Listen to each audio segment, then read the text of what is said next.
magandang araw sa inyong lahat. Mga idol, mga kamamu, welcome back to my channel. At sa mga bagong nag-subscribe, maraming salamat po sa inyo. Really appreciated. At sa mga hindi pa nakakapag-subscribe, please support my channel. Subscribe and hit the notification bell para lagi kayong updated sa aking mga susunod na videos.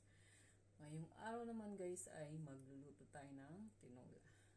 Hindi na muna kami gagala kung saan kung sa batuta or sa... Ngayon ay magluluto na muna ang inyong Mamo Rose. Salamat guys sa inyong patuloy na panonood.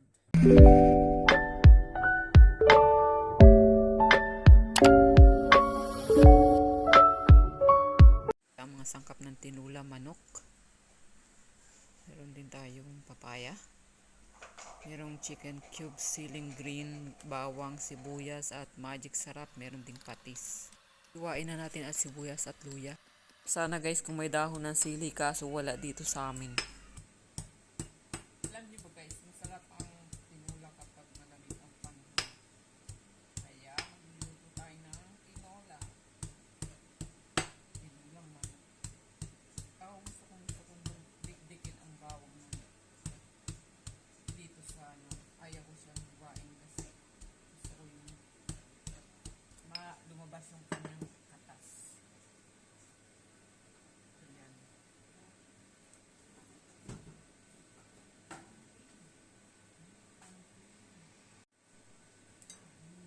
Umpisa na natin balatan ang papaya. Ingat lang tayo guys sa paggamit ng kutsilyo at matalas yun.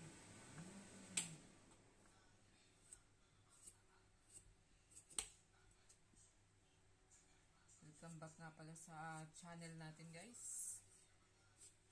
Sa mga hindi pa nakasubscribe ay beke naman ng madam, mga idol, mga kamamu. At sa mga nag-subscribe na ay salamat ng marami sa inyong lahat. At God bless.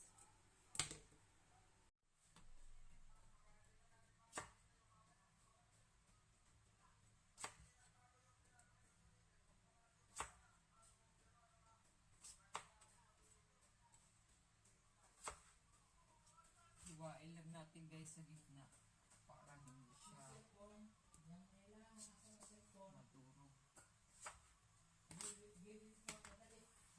Ayan guys, mainit na yung ating kawal, ang ating kaldero.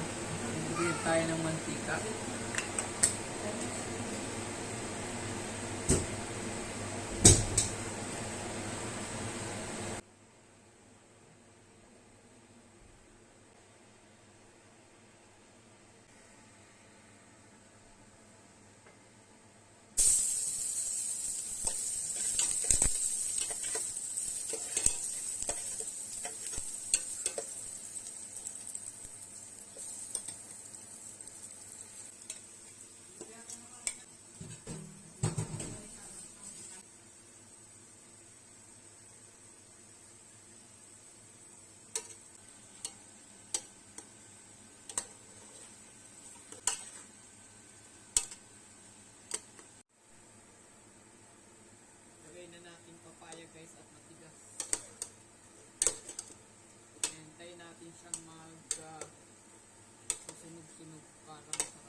madidikit kahit meron naman.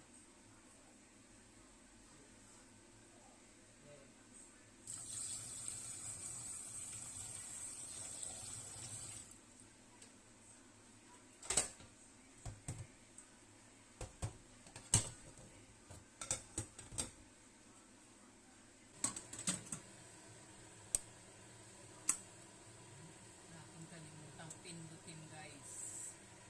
Ayan, sain muna tayo. Ayan, yung lalagay na natin yung lugas. Lugas din guys.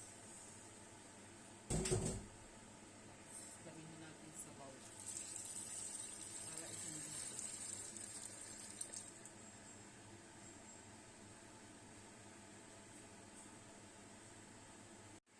Ayan guys, takpan na natin siya. Hintayin natin yung isang tumago.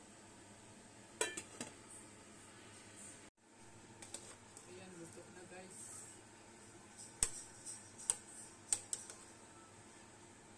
Kaya natin ito. See.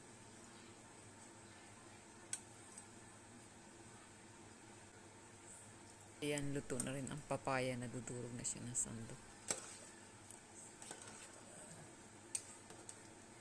Tikman na natin guys kung ayos ng kanyang timpla.